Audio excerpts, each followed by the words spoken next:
Bonsoir, bienvenue également à notre intervenant, Reza Moghadassi. Apparemment, vous êtes petit nombre à connaître Reza, qui est déjà venu plusieurs fois au forum. Alors, le sujet de ce soir, je le relis, fondement d'une spiritualité dans ce monde et dans celui qui vient, est vraiment en résonance avec la raison d'être du Forum 104, qui accompagne les quêtes de sens et qui souhaite aider les personnes à trouver des repères, parce que nous accueillons énormément de voies spirituelles, de quêtes de sens et d'expériences également. Mais le sujet de ce soir n'est pas tant d'aller dans les voies spirituelles, mais d'aller chercher en amont ce qui les fonde, ce qu'il y a au cœur de ces cheminements.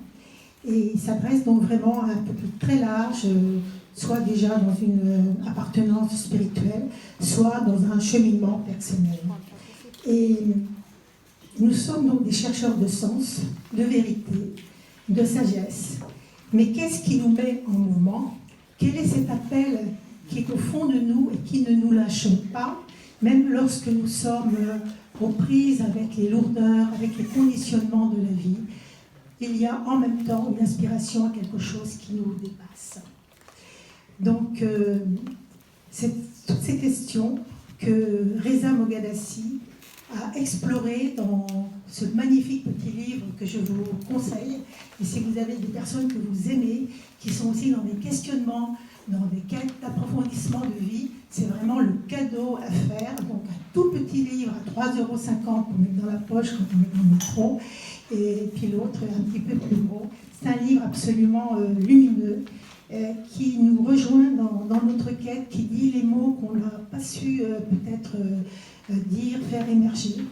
Donc je parle du livre avant de parler de Reza. Je vais donc parler de Reza maintenant, qui est professeur de philosophie agrégé et qui est donc héritier de plusieurs traditions spirituelles, un père musulman, une mère catholique, et qui a, vous avez vous-même aussi cheminé dans le bouddhisme.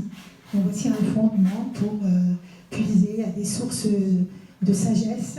Et c'est de là, avec votre approche aussi de la philosophie, que vous transmettez, moi je dirais, un accompagnement pour le temps d'aujourd'hui, sur les chemins de la quête intérieure, de la quête spirituelle. Et vous êtes aussi une personne engagée dans la cité. Vous avez développé ou fait connaître le yoga dans les écoles de la maternelle. Non, la méditation. Pardon, la méditation, pardon, de la maternelle au lycée, à la terminale. Et puis vous avez créé une association culturelle qui s'appelle Verticale, donc à Strasbourg, dans un lieu qui est très connu à Strasbourg pour sa longue tradition humaniste depuis le XVIe siècle, un lieu où on organisait des débats et on développait une culture humaniste. Donc vous faites venir des penseurs du monde d'aujourd'hui et vous avez la vision, on pourrait dire, qu'il y a des questions qui sont absolument fondamentales et qui peuvent réunir des personnes de différents bords et peut-être cheminer aussi dans le changement du monde qui est en train de se produire. Donc je reviens sur ce petit livre qui est vraiment très pédagogique, lumineux, très clair, et je vous invite vraiment à le lire. C'est un véritable accompagnement. Donc merci à Reza d'être là. Et je l'ai indiqué à plusieurs personnes de notre équipe. Et en retour, plusieurs personnes qui avaient lu ce livre, il y a une personne qui m'a dit « Ce livre est touché par la grâce ». Je vais terminer par ces paroles et vous laisser la parole.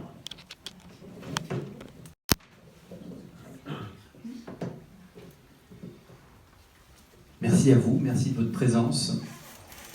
Avec une telle présentation, je ne peux que vous décevoir. Mais je vais quand même en appeler à la grâce quand même. Peut-être que si je suis digne, elle passera. Avant de commencer par l'essentiel, c'est-à-dire un petit temps de silence, je crois que ces conférences, c'est l'habitude, ici au Forum 104. Un petit temps de silence que j'introduirai. J'aimerais juste poser le préambule du propos de ce soir. Comme l'a dit Elisabeth, ce terme de spiritualité s'inscrit d'abord dans notre histoire, à travers des grandes traditions spirituelles. Et on aurait très bien pu faire une soirée sur la tradition spirituelle soufie, comme il y en a ici au Forum 104, ou sur le christianisme, ou sur la tradition spirituelle hindoue. Et encore, il faudrait subdiviser, parce qu'à l'intérieur de la tradition chrétienne, musulmane ou hindoue, il y a plein de formes différentes, etc. On pourrait indéfiniment subdiviser les voies, les chemins, les approches, et entrer de manière très subtile dans la manière dont ces voies vont vous parler de la vie intérieure. Je connais le langage d'au moins 3 de ces traditions que rappelait Elisabeth, celui de la tradition de la spiritualité islamique, la spiritualité chrétienne et puis la spiritualité bouddhiste, dont je me sens redevable. J'ai découvert à travers elle des merveilles dont je me nourris. Ça c'est mon histoire personnelle. Mais la manière dont je vais engager la conférence de ce soir ne s'inscrit pas directement dans l'une ou l'autre de ces traditions, mais dans ce besoin qui a été nourri de ma propre histoire, d'essayer de dégager de l'universel. C'est aussi ce qui a été ma trajectoire à travers la philosophie, c'est ce qui s'appelle l'amour de la sagesse, mais aussi d'abord cette démarche à travers laquelle l'intelligence humaine tente de percer quelque chose de cet universel. Et en même temps, chercher les fondements de cette spiritualité en deçà des traditions religieuses m'apparaît comme une nécessité pour les temps qui viennent, pour les temps déjà d'aujourd'hui, pour plusieurs raisons. D'abord parce que il y a à notre époque et dans nos sociétés beaucoup d'hommes et de femmes, et je rencontre beaucoup la jeunesse, moi en tant qu'enseignant, de gens qui ne se revendiquent pas d'une tradition spirituelle, qui n'ont pas une culture religieuse dans une tradition donnée, voire qui ont une certaine hostilité pour certains termes ou une certaine manière habituelle de présenter les choses. Cela ne signifie pas forcément, même lorsqu'ils se disent athées, qu'il n'y a pas une soif intérieure, qu'il n'y a pas un appel à une forme ou une autre de transcendance. En tout cas, une quête de sens. Et en tant qu'enseignant, en tant qu'être humain, en tant que père de famille aussi, il m'a semblé nécessaire d'essayer de répondre à cette quête à travers un langage qui puisse être compris. Il y a certains mots valises qui parfois posent problème. C'est le cas par exemple d'un mot qui a été si fort pourtant dans notre culture occidentale, qui est le terme de Dieu. Et je me remarque que si jamais je convoque ce terme devant mes élèves de terminale, beaucoup bloquent. Et puis, la deuxième raison, c'est que il y a parfois dans la manière de parler de la spiritualité un sentiment de compétence ou une manière d'utiliser des termes comme si leur sens était évident, alors que pourtant ils ne sont pas si évidents que ça. Et je crois que c'est nécessaire de retrouver une certaine fraîcheur, une certaine naïveté, une manière renouvelée d'essayer d'aborder ces questions. Je prends un exemple, une question assez banale, au fond, que même les jeunes générations se posent entre eux. Est-ce que Dieu existe ou est-ce que Dieu n'existe pas? Alors il y aurait 2 réponses. L'un dirait oui, moi j'y crois, l'autre dirait non, moi j'y crois pas. Et chacun a ses raisons, ou des raisons qui ne s'expliquent pas forcément, mais en tous les cas, il y aurait un oui et un non. Et pourtant, dans cette discussion, tout se passe comme si chacun savait de quoi on parlait, alors que pourtant c'est pas si clair que ça. Qu'est-ce que ça veut dire exister? Est-ce que ça existe comme ces lunettes, comme ces objets sur la table? Qu'est-ce que c'est lorsqu'on parle de Dieu, d'exister? Et puis, qu'est-ce que c'est Dieu? Est-ce que c'est un barbu qui est dans le ciel? Est-ce que c'est la cause première, le moteur immobile d'Aristote? Est-ce que comme c'est l'indique l'étymologie, Deus, qui vient de dies, le jour qui se lève? Bon, est-ce qu'on se comprend sur ces termes? Et je crois qu'il faut retrouver d'abord cette conscience de son ignorance, de sa difficulté à exprimer ce dont on parle. Et c'est avec cette fraîcheur-là que j'essaye de parler de la spiritualité. Et puis, il y a un autre événement qui est ce qu'on appelle la modernité. C'est-à-dire que la modernité, d'un côté, elle a parfois été vue comme une sorte de mouvement dans l'histoire de notre civilisation qui s'est constitué par opposition, par une sorte de volonté destructrice, non seulement de la religion au départ, d'abord des institutions, puis de la religion, puis même parfois de la spiritualité. Et c'est vrai qu'on pourrait passer de longues heures à essayer d'égrener tous les éléments assez catastrophiques et dissonants par rapport à toute voie spirituelle qui émane du monde moderne. Mais en même temps, cette modernité est, je crois, l'occasion d'une purification. Et qu'il y a quelque chose dans cette modernité qui est aussi un appel spirituel, un appel à se purifier d'un certain nombre de choses qui étaient associées à la vérité, à l'absolu, à la transcendance, et qui n'avaient rien d'absolu ni de transcendant. Et ce travail de discernement, je crois que aussi bien la philosophie, aussi bien l'activité de la raison, aussi bien que toutes les sciences humaines nous appellent à le faire. Alors bien évidemment, ni la raison, ni les sciences humaines, ni la science tout court n'est à même d'appréhender totalement cet absolu que nous désigne nos traditions spirituelles. Mais en tous les cas, elles peuvent nous permettre de discerner entre ce qui relève de l'absolu et de l'ineffable et ce qui relève de ce que Nietzsche appelait l'humain trop humain. Et bien souvent, la conscience religieuse, férue d'absolu, a tendance à tout absolutiser. Et je crois qu'il y a un travail à faire de dissociation entre ce qui relève du relatif, de ce qui est contingent, parfois ce qui est simplement une invention culturelle qui n'est pas forcément si appréciable à conserver, et puis ce qui relève véritablement de quelque chose de fondamental et d'essentiel.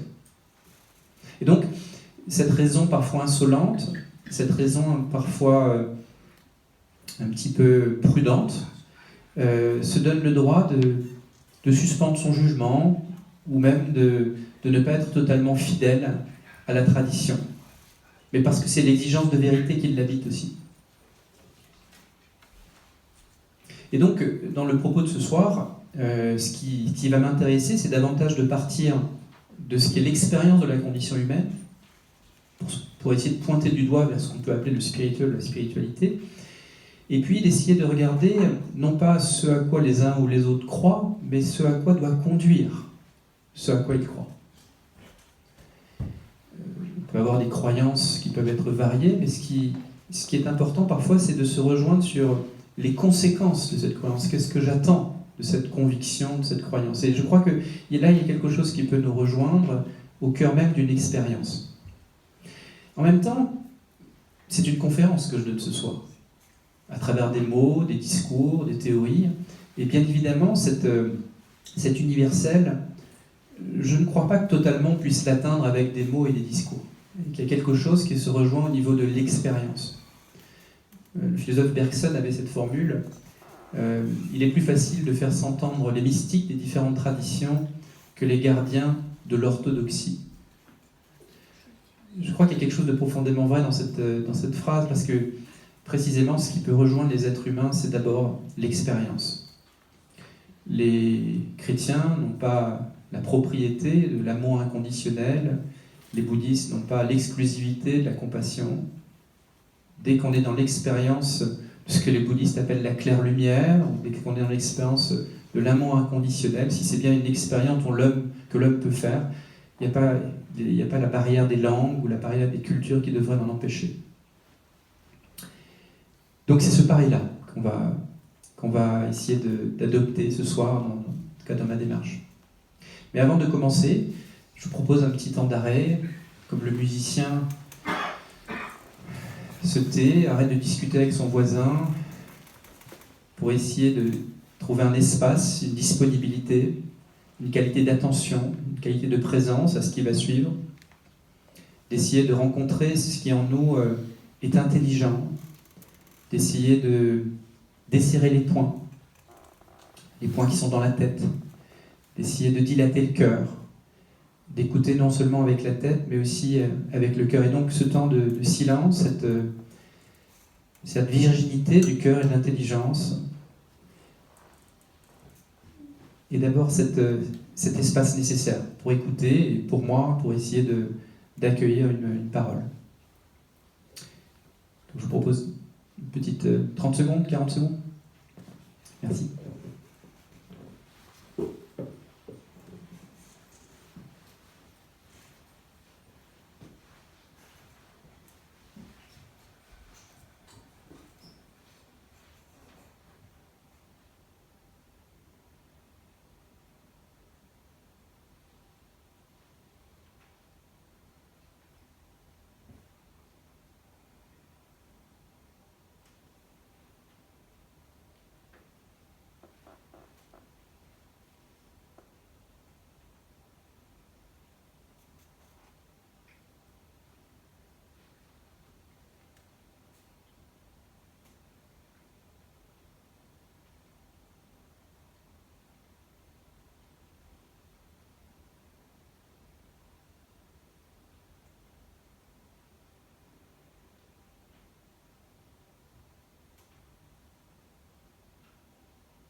Un jour, un rabbin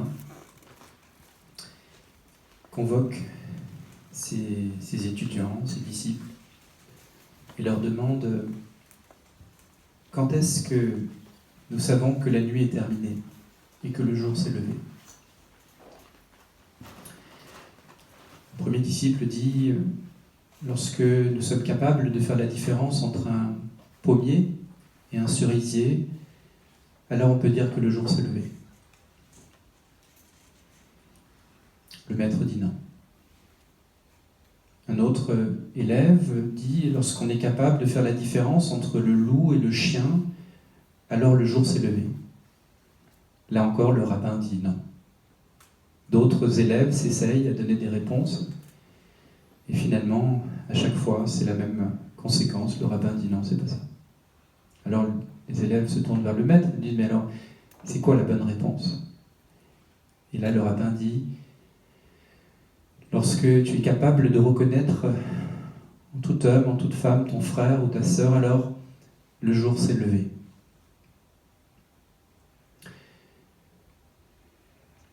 Une réponse un peu étonnante, un peu taquin de la part de ce rabbin qui déplace la question sur un autre plan auquel on ne s'attendait pas. Du coup, on a l'impression qu'il trichait un petit peu, que c'était pas facile finalement pour les élèves de trouver la réponse. Mais je crois que dans ce déplacement de la question et dans ce déplacement de la réponse, il y a quelque chose qui nous amène au cœur même du sujet de ce soir. Parce que le passage vers la dimension spirituelle de l'existence, on va le voir, est toujours un déplacement de l'attention. Et toujours une rupture de niveau ou un saut de niveau. De prendre les choses à un autre niveau. Cela fait penser à cette phrase d'Einstein qui dit « On ne résout pas un problème avec le même niveau de conscience que celui qui l'a causé. » Donc il y a bien quelque chose de l'ordre d'un changement de niveau de conscience. Et en même temps, ce que nous dit ce rabbin, ce jour qui se lève, rappelez-vous, le jour dies, quelque chose de divin qui apparaît à ce moment-là et dont on a le signe, qui est dans cette capacité visionnaire, précisément, il y a quelque chose qui nous dépasse un peu, parce que précisément, nous, les êtres humains, nous avons bien du mal à reconnaître cette unité, cette connivence avec chacun de nos semblables. Spontanément, nous avons nos ennemis, nos amis, et surtout ceux à qui on est indifférent. On a de l'amour pour nos enfants, on a de l'amour pour nos parents, pas toujours, malheureusement, mais en tous les cas, de l'amour pour ceux qui m'insultent, l'amour pour ceux qui sentent mauvais, l'amour pour ceux que je ne connais pas d'ailleurs. L'amour.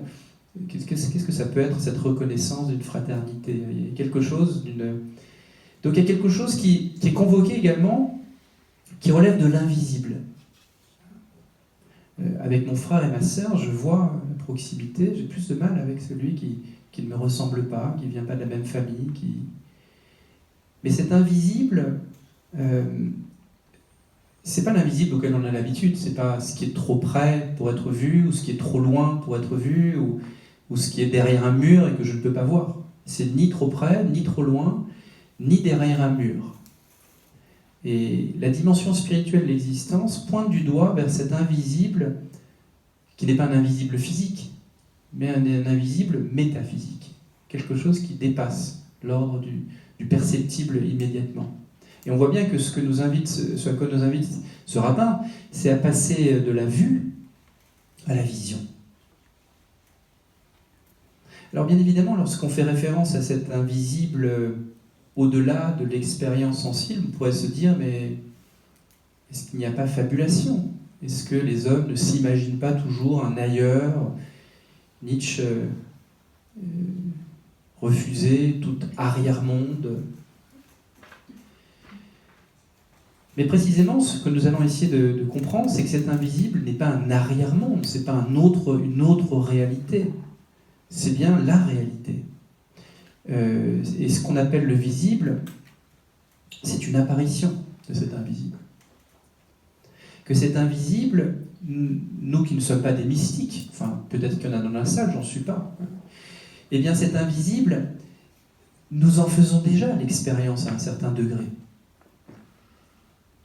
Imaginez que sur le tableau, qui est ici à ma gauche, je fasse des traces de feutre. Je vous demande, qu'est-ce que vous voyez? Vous pouvez dire, je vois des traces de feutre. Imaginons qu'au lieu de faire simplement des traces de feutre, j'écrive une petite phrase.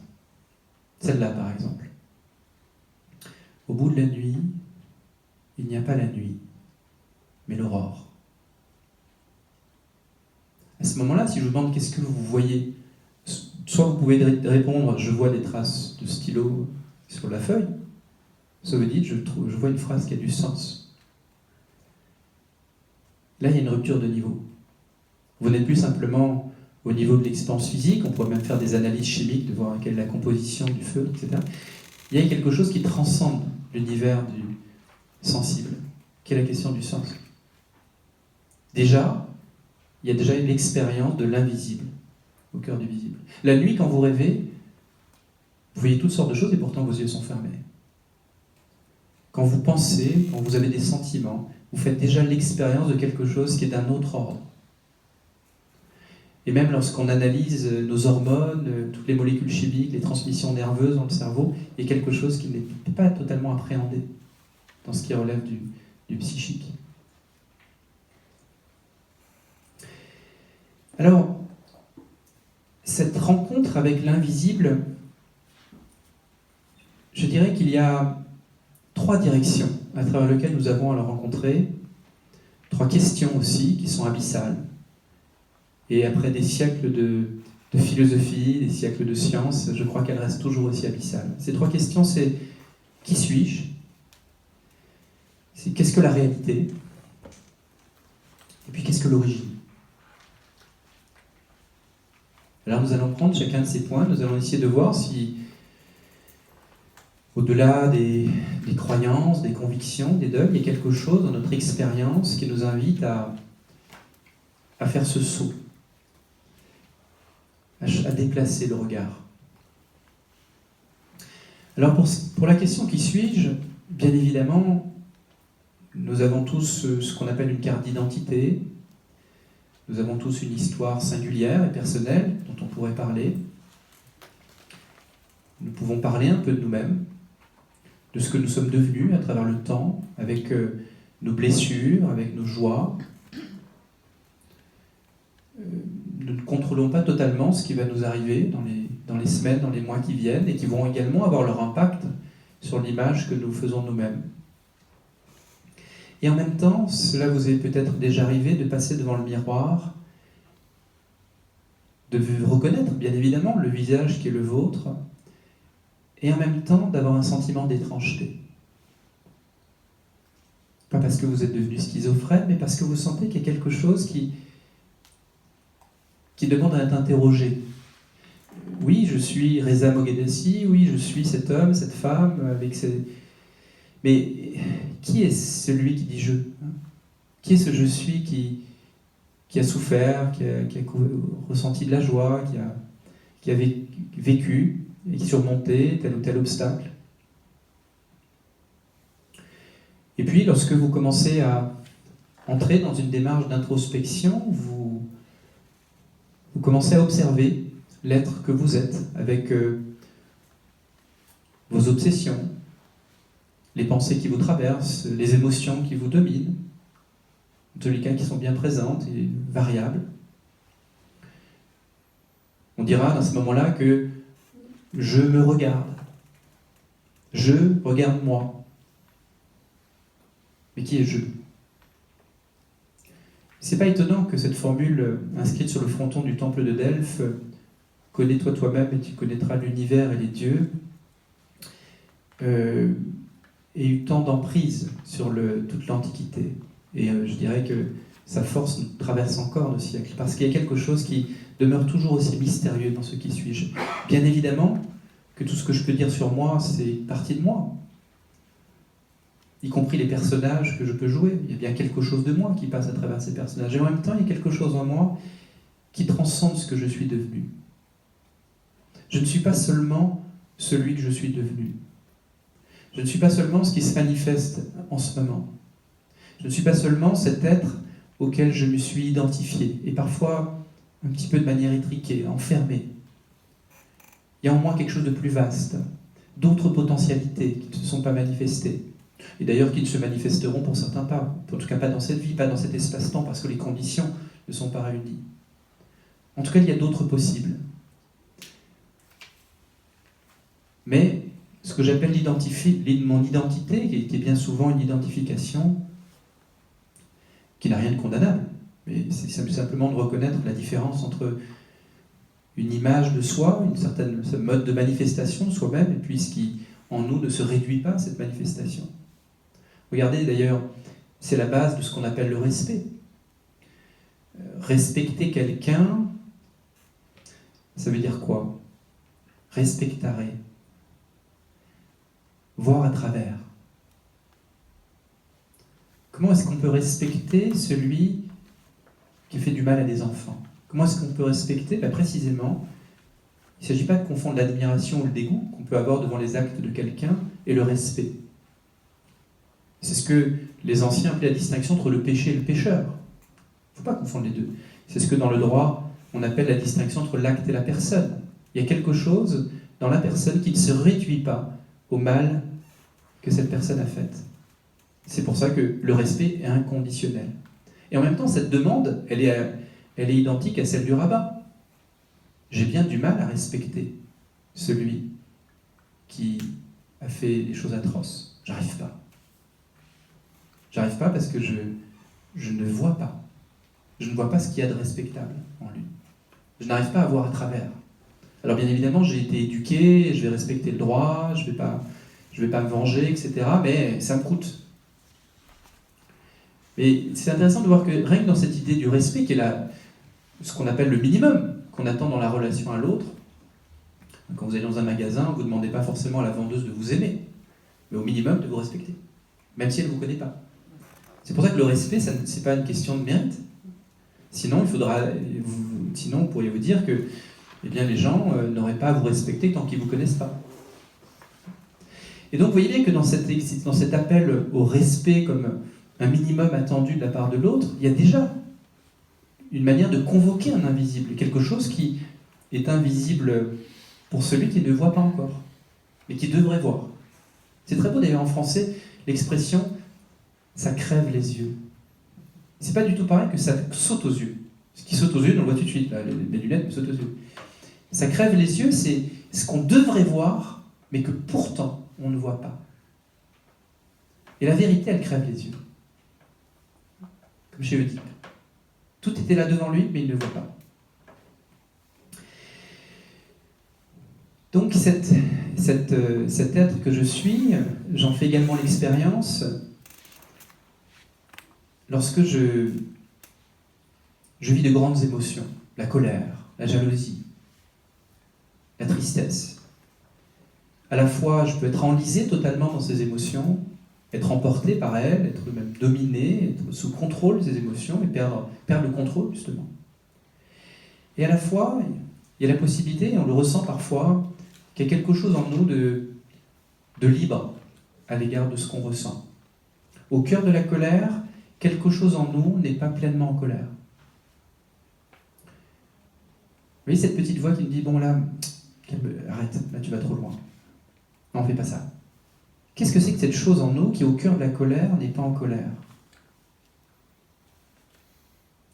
Au cœur de la souffrance, qu'elle soit physique ou psychologique, il y a quelque chose en moi qui ne souffre pas. Je crois qu'on peut faire cette expérience, même dans nos plus grandes souffrances. C'est très étonnant comme expérience. On va prendre un cas extrême. On dit que Ramana Maharshi, à la fin de sa vie, avait un cancer.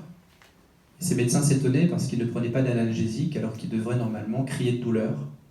Alors on lui a demandé, mais comment ça se fait que vous êtes souriant et détendu alors que vous devrez être en train de crier de douleur? Il a dit, mon corps souffre, je ne suis pas identifié à mon corps. C'était la grande leçon du stoïcisme aussi, qui n'avait rien à voir avec l'impassibilité, qui n'avait rien à voir avec une manière d'être insensible, froid comme un mur.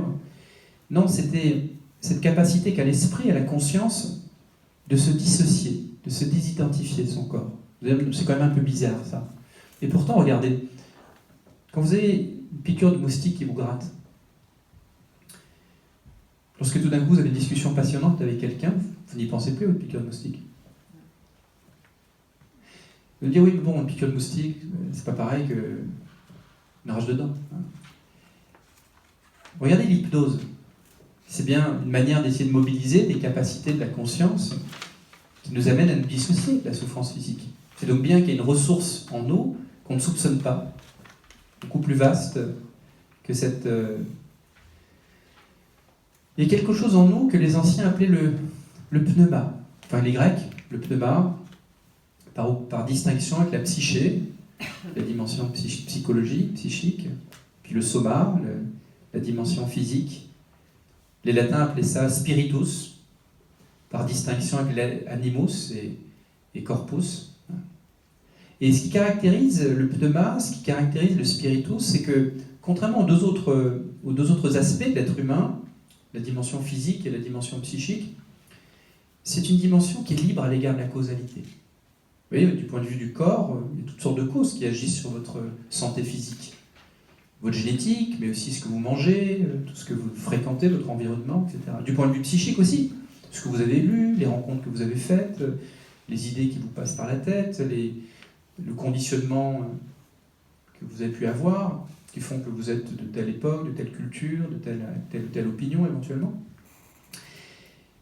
Mais il y a quelque chose en l'homme, nous disent les anciens, qui est libre à l'égard de la causalité.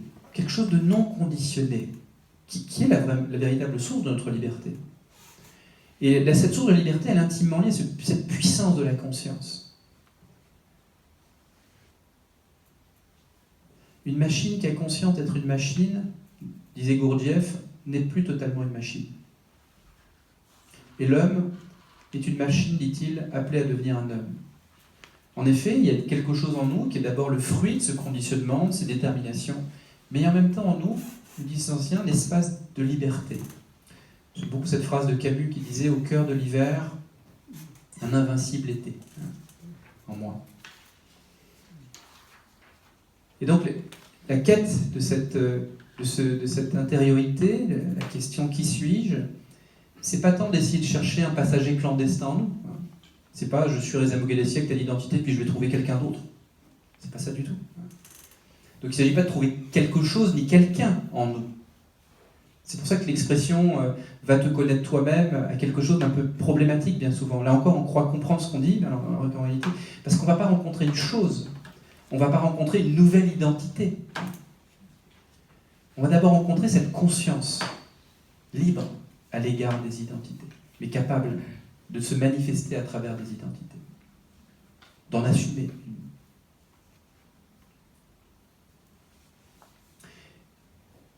Ces trois questions d'ailleurs que j'évoquais, qui suis-je, qu'est-ce que la réalité, qu'est-ce que l'origine, du point de vue des spiritualités, ont une certaine connivence. On va le voir, c'est ce que je vais essayer d'illustrer. Tout se passe comme si la réponse à ces trois questions n'était pas exactement la même, mais il y avait un lien, et une certaine connivence entre ces trois questions. Donc je reviens à ce qui suis-je. Donc, la rencontre en nous de quelque chose qui est libre du conditionnement, libre des tempêtes émotionnelles, mais qui a en même temps quelque chose qui a bien une singularité. Je ne suis pas mon voisin. C'est ce qui fait que je peux rentrer en relation avec quelqu'un d'autre sans rencontrer le même. Les bouddhistes parlent d'un flux pour la conscience. Oui, c'est vrai, il y a un flux peut-être, mais mon flux n'est pas ton flux.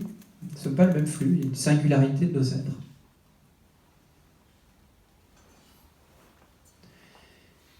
Cette dimension non causale, cette dimension non conditionnée de notre être, nous le vivons par exemple dans ces moments où je suis sûr que certains d'entre vous ont vécu ça, où nous sommes tout d'un coup inondés de joie, mais une joie sans cause. C'est pas parce qu'on nous a annoncé une bonne nouvelle, c'est pas parce qu'on a gagné le gros lot, parce qu'on nous a fait un compliment. On est là dans sa vie quotidienne, comme d'habitude, et puis tout d'un coup, l'espace de quelques instants, l'espace de quelques minutes, et pour les plus chanceux de quelques heures, tout se passe comme s'il y avait un nuage qui se déchirait, et une joie sans cause qui apparaissait. On ne comprend pas nous-mêmes pourquoi. Qu'est-ce qui produit cet état-là? Et puis, le nuage a tendance à nouveau se rassembler, et cette percée, cette joie inconditionnelle disparaît. Et du point de vue des grands maîtres spirituels, il y a quelque chose dans cette expérience d'une joie inconditionnelle, une expérience de la nature fondamentale de l'être, de notre être. Schopenhauer disait que, au fond, les êtres humains, quand vous leur demandez « ça va », ils disent « oui, ça va », même si, en fait, ils ont toutes sortes de soucis. Mais les soucis qu'ils ont, la difficulté à payer les factures, des collègues pas très sympathiques, n'est que la surface de l'iceberg. Parce qu'en réalité, dit Schopenhauer, il y a une souffrance beaucoup plus profonde. Je ne parle même pas, dit-il, de la souffrance psychologique, celle liée au traumatisme infantile. Non, je vous parle de la souffrance existentielle. Celle qui produit une souffrance sans cause, dit Schopenhauer. Et les gens fuient, à travers des distractions, des occupations, cette souffrance sans cause. Mais là, ce qu'on est en train de voir, c'est que peut-être qu'au-delà de ce que est en train de nous dire Schopenhauer, au-delà du tunnel, au-delà de cette expérience d'absurdité qu'il décrit très bien, il y a quelque chose, en effet, d'une lumière qui nous attend, d'une joie. Et encore une fois, c'est quelque chose qu'il s'agit d'expérimenter déjà dans ces moments un peu étonnants, dans lesquels le ciel se déchire, dans lesquels le train-train quotidien se voit tout d'un coup happé par quelque chose qui le dépasse. Bon, ces moments aussi d'émerveillement devant la beauté, devant la bonté. C'est pas courant dans notre vie quotidienne, il faut le reconnaître. Sauf pour les plus chanceux ou pour les plus éveillés, dont je ne suis pas. Mais il y a dans ces moments une convocation, un appel à marcher dans cette direction-là. Parce qu'on sent à ce moment-là que ce n'est pas de la fabulation, qu'il y a quelque chose de beaucoup plus réel et de beaucoup plus vrai que ce qu'on vit habituellement. On sent que la vraie vie, comme disent mes élèves parfois, elle se joue là, dans cette intensité-là, sans cause. Et à ce moment-là, on n'a pas eu besoin d'être dans un parc d'attractions, on n'a pas eu besoin de regarder un super film, on n'a pas eu besoin de... Non, c'était gratuit, c'était donné. Deuxième percée, qu'est-ce que la réalité? Alors dans cette réalité, ce qui frappe d'abord, c'est l'existence des autres.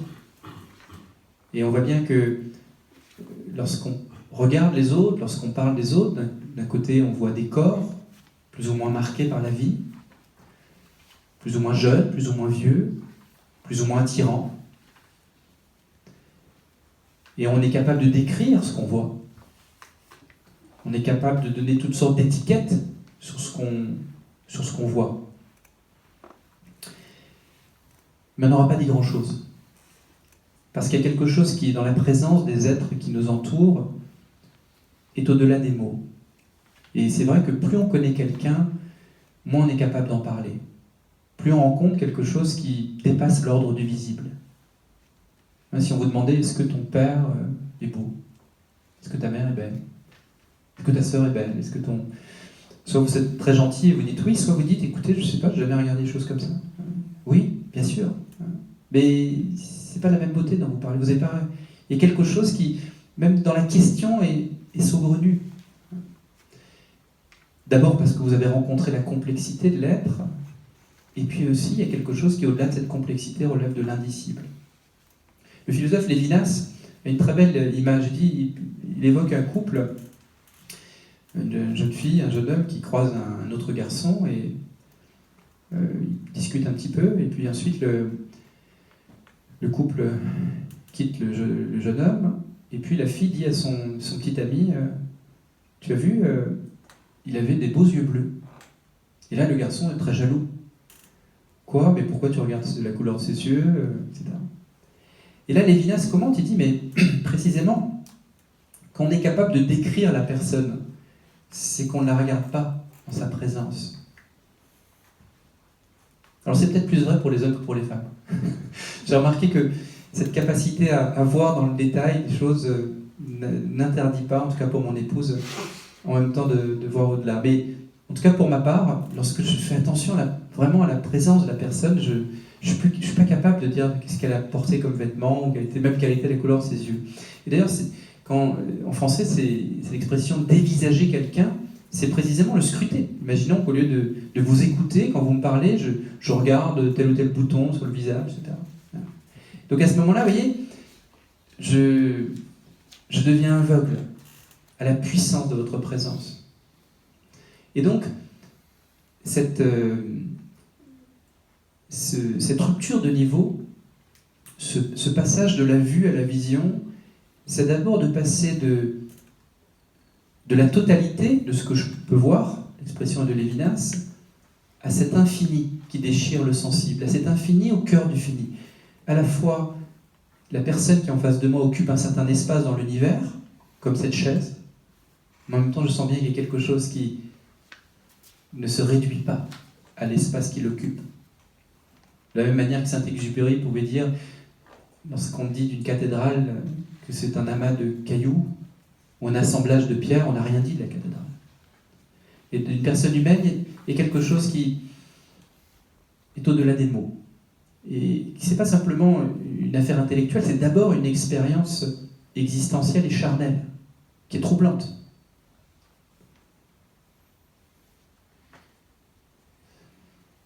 Qu'est-ce que tu vois? On ne peut pas dire qu'on voit quelque chose, et pourtant, on perçoit, on ressent intimement qu'il y a quelque chose de grand et de noble.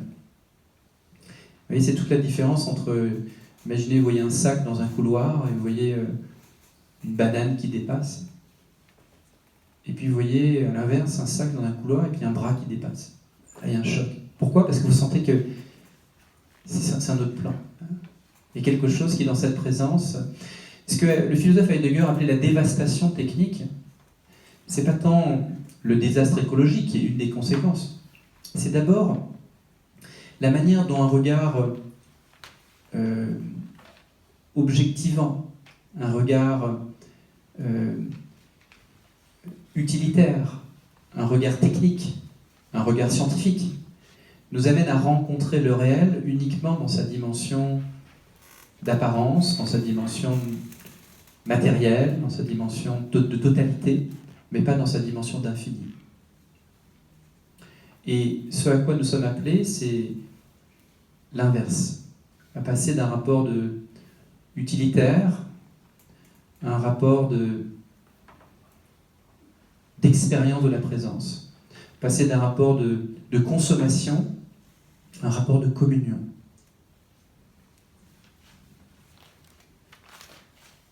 Ça peut passer par des mots, mais il y a quelque chose qui dépasse l'ordre même du dialogue qu'il peut y avoir.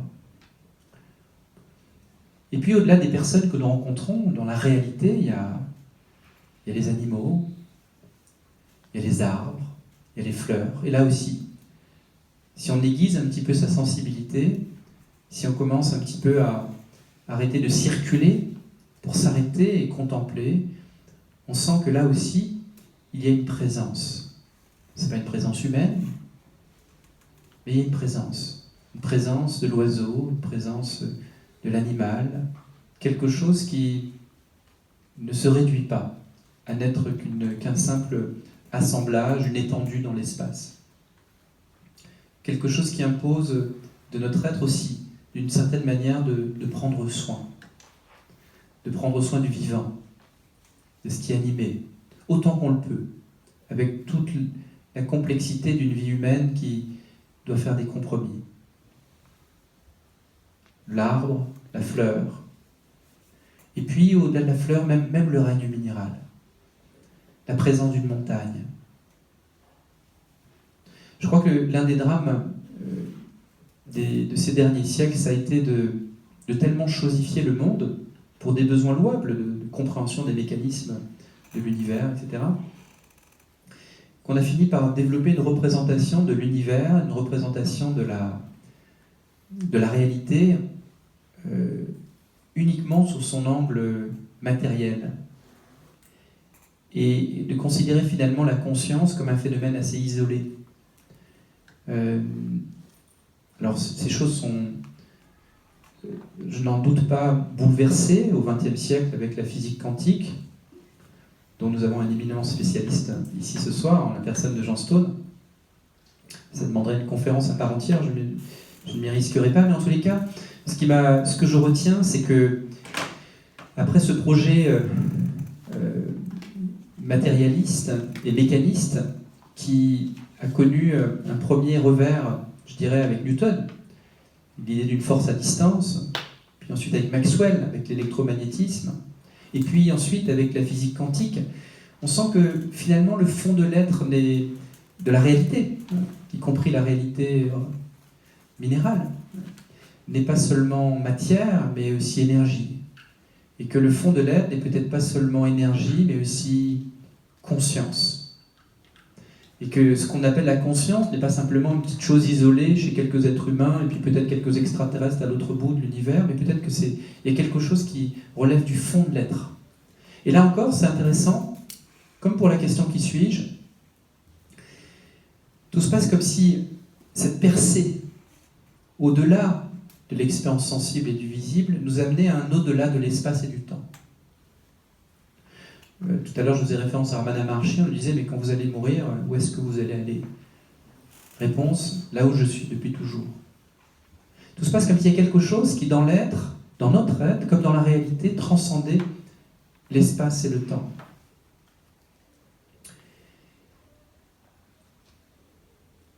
Ce qui nous amène à la troisième question, la question de l'origine.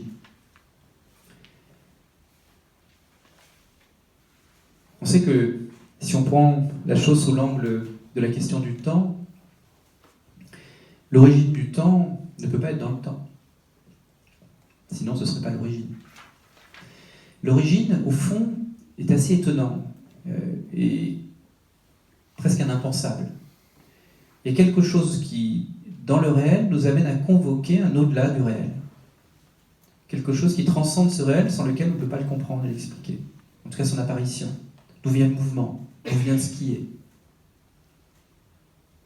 Et ce qui est important à comprendre, c'est que nous, quand on parle d'une cause, une origine qui serait au départ, on a toujours l'idée d'une cause efficiente. Par exemple, qu'est-ce qui fait que ces lunettes sont en train de bouger? Parce qu'il y a une cause qui est ma main, qui est en train de la faire bouger. Et on peut indéfiniment remonter la série des causes qui, depuis votre présence ici jusqu'au Big Bang, et puis peut-être avant, a pu être avant la série. Mais lorsqu'on parle de la question de l'origine, on ne parle pas de la série indéfinie des causes, mais de ce qui fait qu'il y a quelque chose plutôt que rien.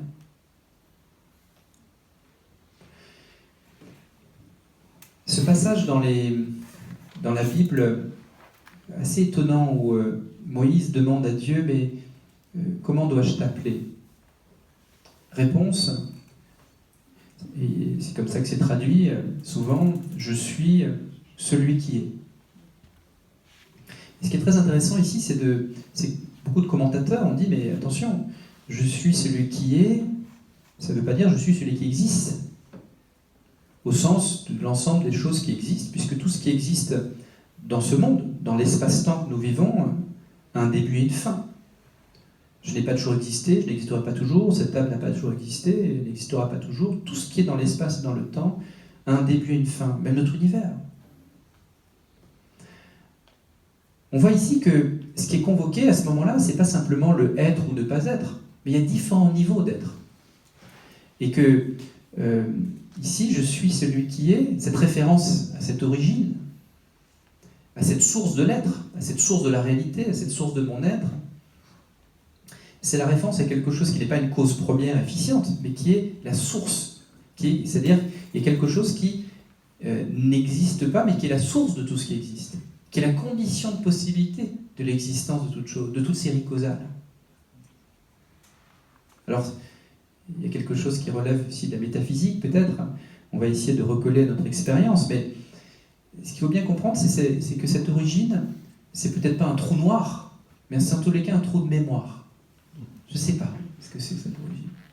Alors on peut mettre des mots, on peut dire Dieu, on peut dire toutes sortes de termes, mais il y a quelque chose qui est assez mystérieux dans cette origine, mais on ne peut pas dire que la question ne se pose pas. Il y a quelque chose qui, sur la question de l'origine de la réalité, l'origine de l'être, reste... Mais cette origine, ce qui est important de comprendre, c'est qu'elle ne peut pas être confondue avec ce que j'appelle l'existant, ce qui est dans l'espace et dans le temps.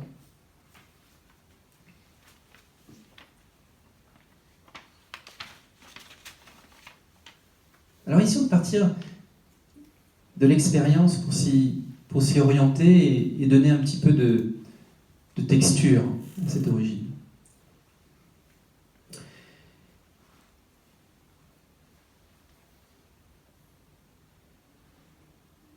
On dit souvent que ce qui fait le cœur, et on l'a également aperçu dans le dialogue avec le rabbin, que ce qui fait le cœur de la spiritualité, c'est l'amour. Nous sommes des êtres assoiffés d'amour, et nous avons besoin d'être aimés, et nous voudrions bien aimer autant qu'on peut. Mais en même temps, on sent que c'est pas facile, qu'on a le cœur sec bien souvent. On sent que derrière nos amours se cache bien souvent une forme d'égoïsme, de limite. On n'arrive pas à aimer comme on voudrait aimer. Même ceux qui nous sont le plus proches, même ceux qu'on aime. Même notre épouse, nos enfants, nos parents, nos frères et sœurs. Que nous sommes loin du compte. Et en même temps, malgré toutes leurs limites, il y a bien quelque chose de l'amour qui passe à travers nous. Un petit filet d'amour qui passe. De manière différente, l'amour pour ses frères et sœurs, c'est pas pareil que l'amour pour ses amis, ou que l'amour pour son épouse, ou son mari, ou pour ses parents. Il y a quelque chose d'un peu différent, mais il y a quelque chose de l'amour qui passe à travers nos limites, quelque part dans l'espace et dans le temps.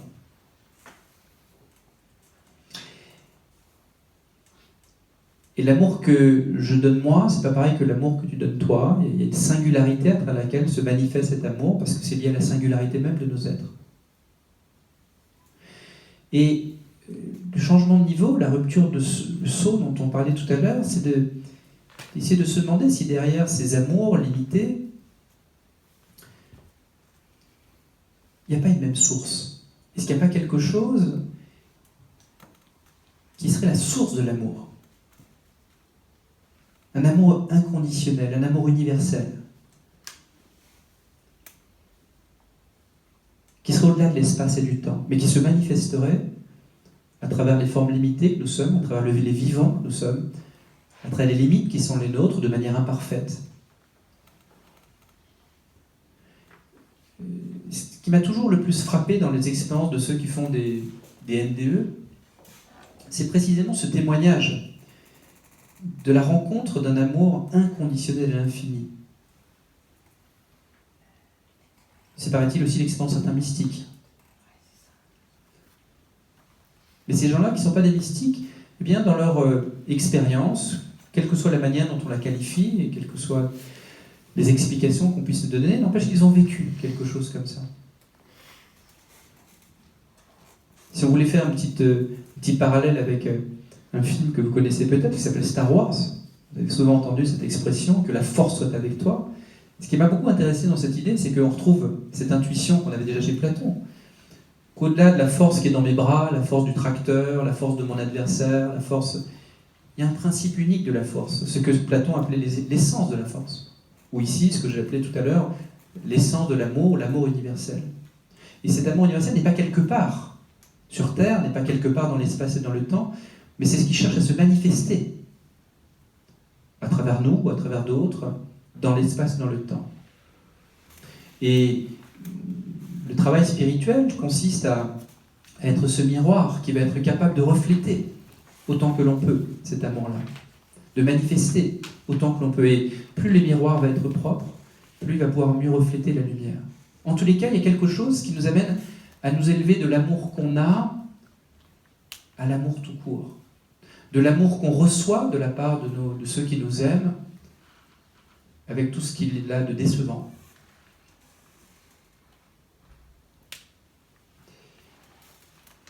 À la source de l'amour. Dire cela, ce n'est pas mépriser l'amour qu'on reçoit de nos proches, parce que l'amour que l'on reçoit de notre proche, c'est déjà quelque chose, cet amour universel, cet amour infini. Et c'est déjà bon, c'est mieux que rien. C'est déjà extraordinaire. Mais c'est aussi, dire cela, c'est aussi arrêter de demander à nos époux, à nos épouses, à nos enfants, à nos parents, de leur demander de nous donner ce qu'ils ne peuvent pas nous donner. Car ils ne sont pas Dieu. Ils ne sont pas l'origine, ils ne sont pas l'absolu.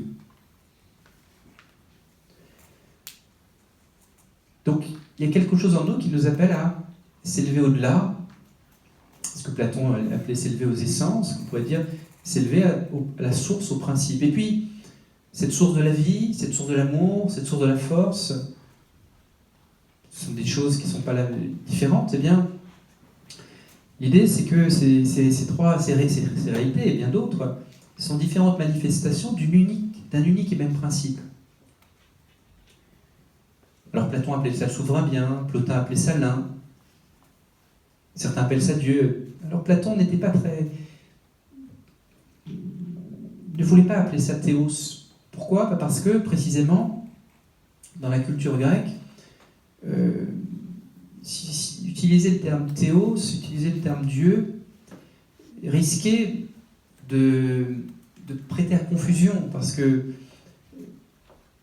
les gens se font une image de Dieu. Les gens se font une représentation de Dieu, ils s'imaginent à partir des catégories humaines. Or là, ce que Platon désigne dans cette source, dans cette origine, c'est quelque chose qui est au-delà de nos représentations, au-delà de nos idées. C'est quelque chose que vous retrouvez aussi dans beaucoup de mystiques. Je pense à Maître Eckhart, par exemple, ou Grégoire de Nice, qui disait, voilà, nos concepts sont des idoles de Dieu. Même le concept de Dieu, c'est un terme... dans la tradition juive, c'est assez beau d'ailleurs, on dit, voilà, quiconque affirme l'existence de Dieu est un idolâtre. Parce qu'en réalité, il affirme l'idée qui se fait de Dieu. Et en fait, il croit à l'idée qui se fait de Dieu. Et les mots idée, idole, c'est la même racine. À l'envers, en même temps, on a besoin d'en avoir une idée, on a besoin de se formuler. Alors on peut mettre vacuité, on peut dire vacuité, mais c'est encore un concept. Et les bouddhistes nous disent, quiconque cherche à se représenter la vacuité se ferme les portes de la libération. Parce que précisément, il y a cette maladresse pour parler de cette origine, de ce trou de mémoire dont je parlais tout à l'heure. Mais là encore, quelque chose qui est au-delà de l'espace et du temps. Quelque chose qui est non conditionné. Alors, je connais tous ces passages dans les traditions spirituelles qui parlent de l'identité entre le Brahman et l'Atman, entre l'humain et le divin. Je serais plus prudent, je n'irai pas jusque-là. Je parlais tout à l'heure d'une connivence. Je n'irai pas jusque-là parce que ce que je crains dans ce type de reprise, de phrases énoncées par des êtres éminents de la spiritualité universelle, c'est que le moi se prenne pour Dieu. Alors bien évidemment, on dirait, mais attention, le moi, c'est pas le soi, il s'agit de dépasser le moi, etc. Mais néanmoins, bien souvent, ce que je remarque dans les milieux spirituels que je peux fréquenter, c'est une certaine confusion des deux, parce que je crois que ce qui est fondamental, c'est de comprendre que cette origine, ou ce je suis, ou bien cette présence au cœur du réel, elle demande d'abord l'humilité de celui qui s'ouvre à quelque chose qui le dépasse. Alors on peut dire, Dieu est en moi, l'absolu est en moi. Oui, mais à condition de préciser qu'on dise qu'il est en moi ou en dehors de moi, qu'on dise qu'il est à l'intérieur ou à l'extérieur, c'est toujours une extériorité. Il s'agit toujours pour le moi de s'ouvrir à plus grand que lui. Or très souvent, c'est cela que je trouve qui est oublié dans cette manière de présenter les choses.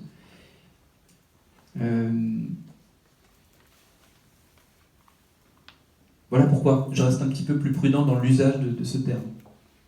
Alors, dans le schéma qu'on vient de voir, dans lequel au fond, se dégage, alors en termes philosophiques, on parle d'une hiérarchie ontologique, c'est-à-dire différents plans de réalité, différents plans d'être, différents niveaux de conscience, qui correspondent à différents niveaux de conscience. Et qui a été thématisé dans une image célèbre que vous connaissez tous, qui est l'allégorie de la caverne de Platon.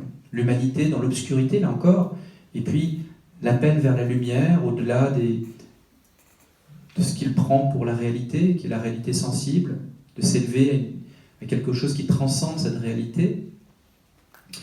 Et ce qu'il faut bien comprendre, c'est qu'il y a deux ordres dans ce schéma. Il y a d'abord quelque chose qui relève de la nécessité de quitter le plan des apparences, le plan de la réalité sensible, celui de la vue, pour aller du côté de la vision spirituelle. Pour aller vers ce qui est invisible pour les yeux du corps, mais expérimentable par l'être. Et donc de ce point de vue-là, c'est pas étonnant que Platon nous parle de manière un peu négative de l'expérience de la condition humaine, comme de quelque chose qui relève d'un enfermement, d'une limitation. Proverbe indien qui disait « Le monde est sombre pour celui qui a les yeux fermés », les yeux de l'âme. Et donc de ce point de vue-là, on va parler de manière un petit peu négative de cette expérience du monde pour s'arracher à une expérience qui transcende ce monde, pour s'élever à quelque chose qui est beaucoup plus réel que la réalité sensible. Et en même temps, qu'est-ce qu'on est en train de voir? C'est que cette réalité infinie, ce soleil en dehors de la caverne, il ne reste pas en lui-même, mais se manifeste sur les différents plans, se manifeste à travers la force, à travers l'amour, à travers la vie. Et puis cette vie et cet amour se manifestent à travers la vie que chacun d'entre vous êtes, à travers le vivant. Et se manifeste à travers les différents amours que l'on peut le manifester, qu'on peut accueillir, et qu'on ne commande pas. On ne peut pas décider d'aimer quelqu'un. On constate qu'on aime. On constate que l'amour est là, mais ça ne relève pas d'un acte de la volonté, vous voyez bien. Et donc à ce moment-là, on ne parlera plus de cette réalité comme d'une apparence, ou comme d'une illusion, ou comme des ombres, mais comme d'une apparition. Et à ce moment-là, si on prend non pas le mouvement de montée vers la sortie de la caverne, vers le soleil, mais le mouvement de descente à travers laquelle ce soleil vient se manifester, certains diraient même s'incarner dans cet espace-temps, eh bien, tout ce qui est autour de nous apparaît comme une présence de l'infini. Le héros dans l'allégorie de la caverne, lorsque, après avoir fait l'expérience du soleil, va être renvoyé au fond de la caverne parmi les siens, la différence, c'est que maintenant, lorsqu'il regarde le réel, il ne vit pas coupé du principe qu'il fait être. Il le voit comme le lieu d'une manifestation. Tagore, le poète indien, avait cette très belle formule « Chaque brin d'herbe est une lettre du bien-aimé ». Et donc la vision spirituelle, c'est pas de s'échapper uniquement en dehors de la caverne vers le soleil, ça va être de reconnaître la présence de cette lumière au cœur même du vivant, au cœur même de chaque être, au cœur même de chaque chose.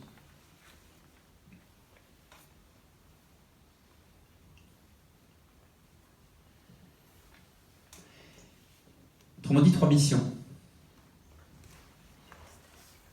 Réaliser l'absolu, s'orienter vers ce qui est au-delà de l'espace et du temps, en moi, autour de moi, dans son origine. Manifester la deuxième mission, de manifester l'absolu dans le relatif. C'est-à-dire manifester quelque chose de cet amour, être dans le don de soi, dans le don de cette énergie qui m'est donnée, de ces forces qui me sont données, de cette intelligence, le mettre au service du monde. Et en même temps, 3e mission, de reconnaître l'absolu dans le relatif. De reconnaître une lettre du bien-aimé dans chaque être.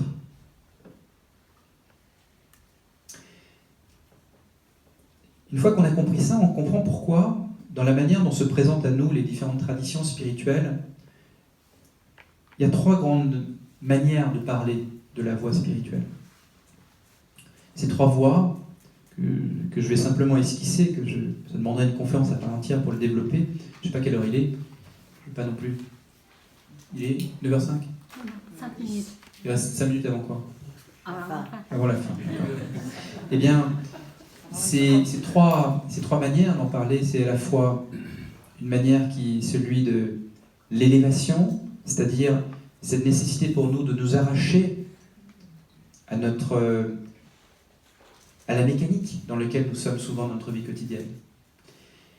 De retrouver cet espace de liberté. C'est aussi l'expérience de l'âme qui se sent pas totalement chez elle dans ce monde de souffrance. C'est dur la vie. Il y a des choses effroyables à vivre. Et sinon on ne le vit pas autour de nous, des gens le vivent. Il y a quelque chose de révoltant, il y a quelque chose qui fait qu'on ne peut pas se contenter de cette vie dans le temps. Qu'on ne peut pas se contenter de cet être pour la mort que nous sommes. Que nous avons besoin de rencontrer ce qui en nous n'est pas un être pour la mort, mais un être au-delà de la mort. Et donc se tourner vers ce qui est éternel, ce qui est au-delà de l'espace et du temps. Et de ce point de vue-là, il y a quelque chose de l'ordre du retrait, la mise à distance.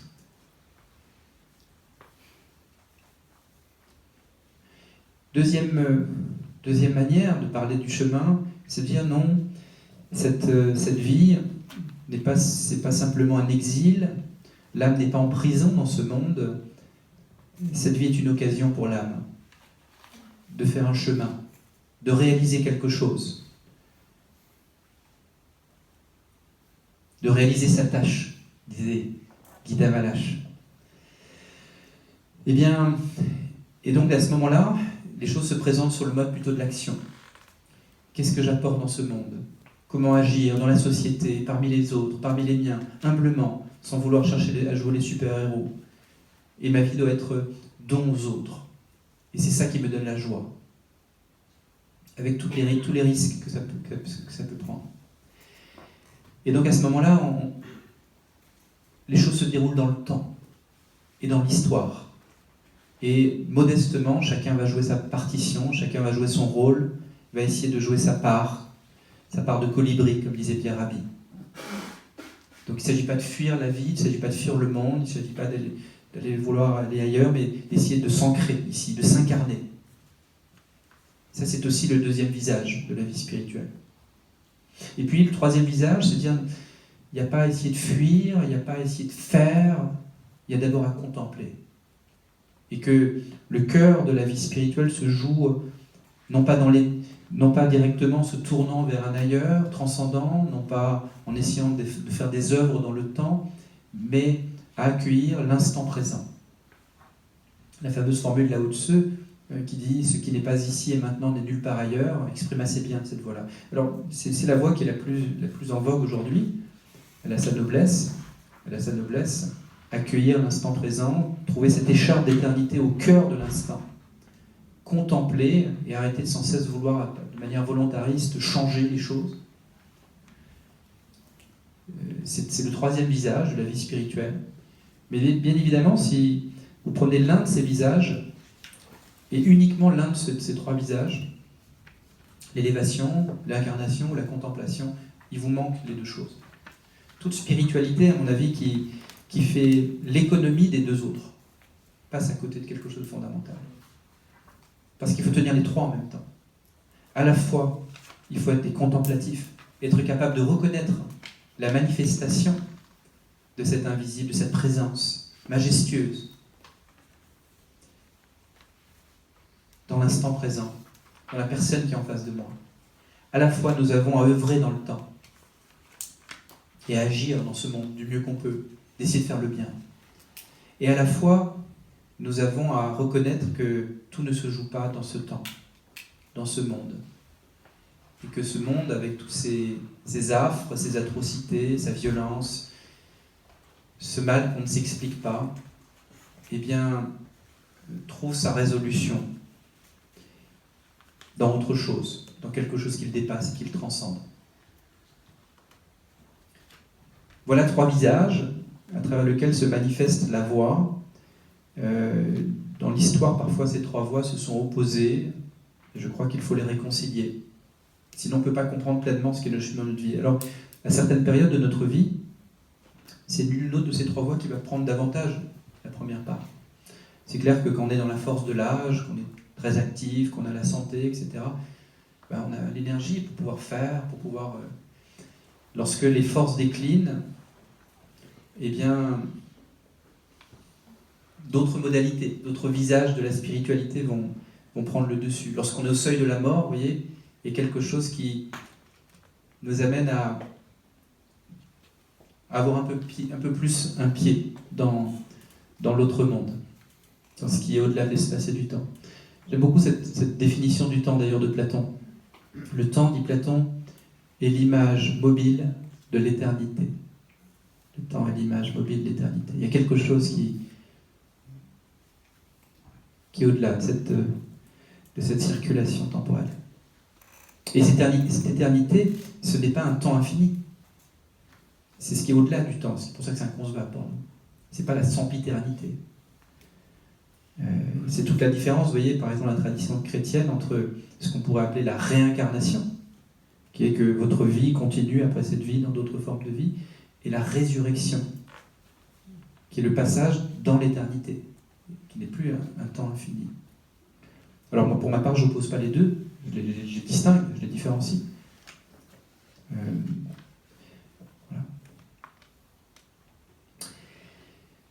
Alors vous allez dire, mais tout ce que vous avez dit, bon, fondement de la spiritualité, d'accord, mais dans le monde qui vient, pourquoi le monde qui vient? Alors, il ne reste pas beaucoup de temps, c'est volontaire. Je veux dire pourquoi? Parce que d'abord, il y avait une manière de provocation pour moi. Sans arrêt, on n'arrête pas de nous dire que le monde change, il faut s'adapter. C'est le programme de tous les partis politiques. Mais d'abord, changer vers quoi? Quelle est l'orientation de ce changement? Qu'est-ce qu'on veut changer? Et surtout, ce qui m'intéresse, c'est qu'est-ce qui ne change pas? Qu'est-ce qui, au-delà de l'espace et du temps, demeure stable, demeure un pilier, demeure un fondement? Et ce dont je vous ai parlé ce soir, c'est d'abord d'une bouée, ou d'essayer de parler de ce pilier, au-delà de ce qui bouge. Il y a des choses qui bougent, nos sociétés changent très vite, et ce tourbillon alimenté par le développement technico-scientifique a tendance à nous faire perdre notre boussole et nous rappeler que, au-delà de tous les changements, de toutes les même modifications, ou même de toutes les transmutations qu'on imagine d'être humain, il y a quelque chose qui ne change rien à ce qui relève de l'être. Et que l'homme transhumaniste que nous décrivent certains il y a quelque chose d'infantile par rapport à l'homme transfiguré dont on a parlé depuis tout à l'heure. On peut augmenter nos capacités techniques, de calcul, peut-être nous remplacer par des robots pour telle chose, mais ne produira pas l'homme transfiguré à travers de technologies. Alors, néanmoins, l'expression « le monde qui vient », c'est aussi rappeler qu'il y a bien des tendances prises par nos sociétés qui demandent auxquelles nous devons être attentifs et qui m'amènent à 2 ou 3 mises en garde. La première, c'est la manière dont nos modes de vie produisent un état de distraction toujours de plus en plus grand. Et on a vu depuis tout à l'heure que le passage de la vue à la vision, la première qualité que ça demandait, c'était la qualité d'attention, de présence. Donc méfions-nous de tout ce qui, dans nos modes de vie, nous conduit à être toujours de plus en plus distrait. C'est fondamental. C'est basique. Deuxième élément, alors que Platon nous disait les hommes prennent la réalité sensible pour la seule réalité, prennent la vue pour le seul accès à la visibilité, eh bien, la chose étonnante, c'est que nos sociétés ont produit quelque chose qui vient dédoubler cette réalité sensible dans le virtuel. J'avais un professeur, quand j'étais en classe préparatoire, qui nous disait « vous êtes des citadins. On vous emmène dans les zoos, on vous emmène dans la ferme une fois ou deux pour que vous puissiez voir les animaux, etc. Mais au fond, vous êtes coupés de la nature. Mais vous, quand vous serez prof, vos élèves, c'est pas de la nature qui seront coupés, c'est de la réalité. J'ai pas compris à l'époque, c'est dans les années 90, ce qu'il voulait dire par là. Mais 20 ans plus tard, de plus en plus, quand je vois mes élèves, je commence à comprendre que la majorité du temps se passe devant leurs écrans. Et la première base, je crois, de la vie spirituelle, c'est de reprendre contact de manière la plus charnelle avec la réalité de son corps, la réalité du contact, la rencontre. Et que cette évasion dans le virtuel, aussi attrayant et distrayant soit-il, a quelque chose de l'ordre d'un danger dont il faut se méfier. Alors ces tendances que je décris, il y a de manière peut-être minoritaire, mais de manière bien existante, des gens qui en ont conscience. Et on voit des contre-mouvements de ça. C'est pour ça que je ne voudrais pas dresser un tableau négatif de notre époque. Les deux tendances existent. Mais j'insiste ici sur ces deux tendances qui me paraissent dangereuses pour notre société. Et puis, le troisième élément, et je m'arrêterai ici, c'est ce dont je parlais tout à l'heure, l'importance de l'humilité. Au sens où, depuis plusieurs siècles, au fond, il y a deux discours sur l'être humain qui ont pris le devant de la scène et qui sont contradictoires. Le premier, c'est l'humiliation de l'homme. L'homme qui n'est qu'une machine, l'homme qui n'est qu'un assemblage de neurones, l'homme qui n'est qu'un assemblage de réactions chimiques, d'intégrales de réflexes, etc. Une sorte d'effort pour démontrer sans cesse que l'homme n'est rien qu'une machine, ou rien qu'un animal brut, sauvage. Et le contrepoint, c'est l'homme-dieu. L'homme qui est source de tout, cause de tout, créateur de lui-même, créateur des valeurs, l'homme qui se prend pour Dieu. Et notre culture est traversée par tantôt l'humiliation de l'homme, tantôt l'arrogance de l'homme. Et je crois que ce qu'elle doit retrouver, c'est le sens de l'humilité de l'homme. Et de reconnaître, ce que j'appelais tout à l'heure, cette capacité à reconnaître qu'il n'y a de vie véritable que de celle qui se met au service de plus grand que soi. Et tant qu'on ne reconnaît pas qu'il y a plus grand que soi, qu'il y a quelque chose qui nous dépasse, que nous ne sommes pas cause de tout, nous ne sommes pas cause de la beauté, nous ne sommes pas cause de l'amour, que nous ne font que recevoir les choses les plus essentielles, que nous ne sommes pas autonomes, que les choses dont nous avons plus besoin, à commencer par l'amour, nous ne pouvons pas nous le donner à nous-mêmes. On ne peut pas dire c'est bon, je m'aime moi-même, c'est bon. Je n'ai pas besoin qu'on m'aime. Je me le donne à moi-même. Non. De la même manière que je ne peux pas boire l'eau qui est dans mon corps, j'ai besoin de l'eau qui est extérieure à moi. De la même manière que je ne peux pas me nourrir de ma main, j'ai besoin d'une nourriture qui est extérieure à moi. De la même manière, pour ce qui est de l'amour et pour toutes les choses les plus essentielles, je ne peux pas me les offrir à moi-même. Je suis obligé de les accueillir. Et pour cela, il faut baisser la garde. Comme lorsque quelqu'un va demander la main de sa bien-aimée, il va poser un genou à terre. Parce qu'il ne s'estime pas plus grand que la personne à qui il demande la main, il s'estime moins. Il ne s'estime pas digne de cet amour. Voilà pourquoi lorsque sa bien-aimée va dire « Oui, je veux me marier avec toi », il va être émerveillé et touché, parce qu'il ne comprend pas comment c'est possible. Comment c'est possible alors qu'il y a des hommes qui sont bien plus brillants, bien plus beaux, bien plus intelligents, avec beaucoup plus d'amour que lui. Comment savait-il que cette femme a pu dire « Oui ». C'est ça l'inouï de l'expérience de l'amour. Et on ne peut vivre l'expérience de l'amour que dans cette manière de retrouver cette humilité. Je ne mérite pas l'amour que je reçois. C'est un don. C'est pas un dû.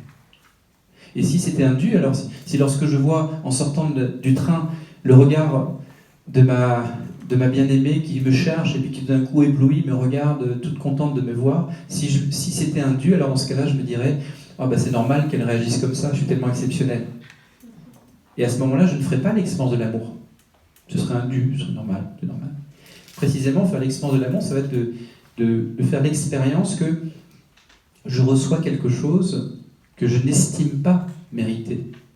Non pas parce que je suis une merde. Il ne s'agit pas de s'humilier, il ne s'agit pas de retrouver l'humiliation, mais parce que ce qui se donne à moi est une grâce, sortie d'on ne sait où. À un certain degré. Merci de votre attention.